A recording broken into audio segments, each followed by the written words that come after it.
వరంగల్ నగరంలోని శ్రీ భద్రకాళి దేవాలయంలో శాకంబరి ఉత్సవాలు ఘనంగా జరుగుతున్నాయి. ఉత్సవాల్లో భాగంగా భద్రకాళి అమ్మవారు సర్వమంగళ రూపంలో భక్తులకు దర్శనమిస్తున్నారు. భక్తులు అధిక సంఖ్యలో ఆలయానికి చేరుకుని అమ్మవారిని దర్శించుకున్నారు. భద్రకాళి అమ్మవారి దర్శనం భక్తులకు 2 గంటల సమయం పడుతోంది.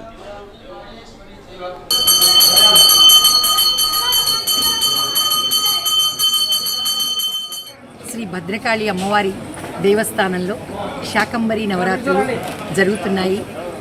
మరి రేపు 20వ తారీఖు నాడు మరి అమ్మవారి దర్శనం కోసం శాకంబరి నవరాత్రుల కోసం శాకంబరి అమ్మవారికి అలంకరణ నిమిత్తం మరి వేల మంది 2500 మంది లక్ష్మీ వెంకటేశ్వర సేవా సమితి మహబాద్ వారు సేవా మిత్రులు అందరూ కూడా మరి రేపు పోచం మైదానం నుండి భద్రకాళి టెంపుల్ దాకా ఒక ర్యాలీగా రావడం జరుగుతోంది.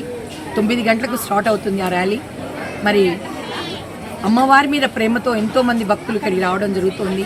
అదేవిధంగా ఎల్లుండి మరి అమ్మవారిని దర్శించుకోవడానికి శాకంబరిగా అలంకారంలో ఉన్న ఆ తల్లిని, భద్రకాళి తల్లిని దర్శించుకోవడానికి, అమ్మవారి ఆశీస్సులు పొందడానికి మరి వచ్చే భక్తుల కోసం ఈ క్యూ లైన్లు ఏర్పాటు చేయడం జరుగుతోంది.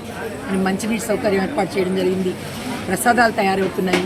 మరి అందరికీ కూడా అందరూ వచ్చే భక్తులందరూ కూడా ఒక్కసారి శాకంబరిగా ఉన్న అమ్మవారిని దర్శించుకుంటే అమ్మవారి ఆశీస్సులతో, అక్షయంగా వచ్చే ఆశీస్సులతో ప్రతి మనిషికి అమ్మను దర్శించుకున్నా, అమ్మను పూజించినా, అమ్మని సేవించిన, అమ్మని ధ్యానించిన ఆ రోజున ప్రతి ఒక్కరికి కూడా అన్నపానాదులకు లోపం లేకుండా అద్భుతంగా ఉంటుంది.